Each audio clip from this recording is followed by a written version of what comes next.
கிட்ஸ்க்கு பிடிச்ச மாதிரி லைட்டாக க்ரீமியாக சீஸியாக செய்ய போகிற இந்த டிஷ் பட்டரி மேக்ரோனி பாஸ்தா. வாங்க எப்படி செய்கிறதுன்னு பார்க்கலாம். Welcome to Wilma's kitchen. முதல்ல நம்ம பாஸ்தாவை வேக வச்சு எடுத்துக்கலாம். அதுக்கு ஒரு பேனில் தண்ணி எடுத்து தண்ணி நல்லா சூடாகட்டும். இப்போ நம்ம எடுத்து வச்சுருக்கிற பாஸ்தாவை சேர்த்துக்கலாம். 1 டீஸ்பூன் ஆயில், 1 டீஸ்பூன் உப்பு சேர்த்து 5 to 6 மினிட்ஸ் மூடி போட்டு மூடி வச்சிடலாம். அது நல்லா வேகட்டும். ஒரு 2 முறை ஓப்பன் பண்ணி அதை நல்லா மிக்ஸ் பண்ணி விடுங்க. எல்லாம் ஒன்றா வேகிறதுக்கு சரியாக இருக்கும். இப்போ பாஸ்தாவை நீங்கள் ஒன்று எடுத்து கையில் ப்ரெஸ் பண்ணால் அது சாஃப்டாக இருக்கும். ஸோ நமக்கு அது வெந்துருச்சு. நாம் ஒரு ஸ்ட்ரெயினரில் அதை வடிகட்டிக்கலாம். சில் வாட்டரில் மேலே கொஞ்சம் ஊற்றி அதை நல்லா நம்ம கூல் பண்ணிக்கலாம். பாஸ்தா அப்போ தான் ஒட்டாமல் இருக்கும். இப்போ ஒரு 5-6 காஞ்ச மிளகாவை ட்ரை ரோஸ்ட் பண்ணி எடுத்துக்கலாம். இது மிக்சியில் ஒரு கோஸாக கிரைண்ட் பண்ணி சில்லி ஃப்ளேக்ஸ் ரெடி பண்ணிக்கலாம். இப்போ ஒரு பேனில் 1 டேபிள் ஸ்பூன் பட்டர் சேர்த்துக்கலாம். ஒரு 10 பல் பூண்டு, கொஞ்சமாக முந்திரி பருப்பு சேர்த்து ஒரு கோல்டன் கலர் வர வரைக்கும் வறுக்கலாம். பெரிய 2 தக்காளியை கட் பண்ணி இது கூடவே சேர்த்துக்கலாம். இதுவும் நல்லா வதங்கின உடனே எடுத்து மிக்சியில் நல்ல ஒரு ஃபைன் பேஸ்ட்டாக அரைச்சி எடுத்துக்கலாம். நான் ஒரு 250 கிராம் பாஸ்தா எடுத்திருக்கேன். அதுக்கேற்ற மாதிரி தான் நான் மற்ற பொருளெல்லாம் சேர்த்துருக்கேன். நீங்கள் எவ்வளோ எடுக்கிறீங்களோ அதுக்கேற்ற மாதிரி கூட்டி குறைச்சி சேர்த்துக்கோங்க.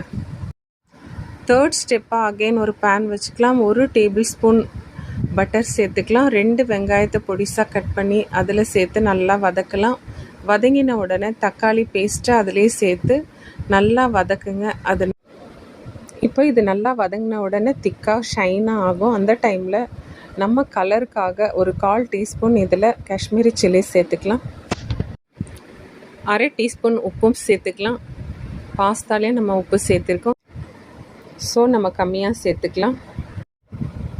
இது இப்போ நமக்கு நல்லா அந்த ரா ஸ்மெல்லாம் போயிட்டு நல்லா நமக்கு திக்காக ஒரு கன்சிஸ்டன்சி வந்திருக்கு. அந்த ஜாரை கழுவிட்டு நம்ம அதில் இருக்கிற தண்ணியை இப்போ சேர்த்துக்கலாம். இப்போ நம்ம எடுத்து வச்சுருக்கிற டொமேட்டோ சாஸும் சேர்த்துக்கலாம்.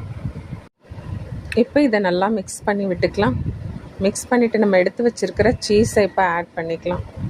தேவையான அளவுக்கு நமக்கு அதிகமாக தேவைன்னா அதிகமாக சேர்த்துக்கலாம், இல்லை குறைவாக வேணும்னா குறைவாக சேர்த்துக்கலாம். சேர்த்து நல்லா மிக்ஸ் பண்ணி விடுங்க. இப்போ நம்ம பாஸ்தாவில் எடுத்த அந்த தண்ணி இருக்கும் இல்லையா, வடித்த தண்ணி, அதையும் நம்ம கொஞ்சம் சேர்த்துக்கலாம். சில்லி ஃப்ளேக்ஸும் கொஞ்சம் சேர்த்துக்கலாம். சேர்த்து நல்லா மிக்ஸ் பண்ணிவிட்டு நம்ம எடுத்து வச்சுருக்கிற பாஸ்தாவை அதில் சேர்த்து நல்லா ஜென்ட்லாக மிக்ஸ் பண்ணுங்கள். இது ட்ரையாக இருக்க மாதிரி ஃபீல் பண்ணால் நம்ம பாஸ்தாவில் வடித்த தண்ணியை கொஞ்சம் கொஞ்சமாக சேர்த்து கொஞ்சம் க்ரீமி கன்சிஸ்டன்சிக்கே கொண்டு வரலாம். ஃபைனலி நம்ம கஸ்தூரி மேத்தியை நல்லா க்ரஷ் பண்ணி அதில் சேர்த்து ஃபுல்லாக மிக்ஸ் பண்ணால் நம்மளோட பாஸ்தா ரெடி. சுட சுட சாப்பிட சூப்பராக இருக்கும்.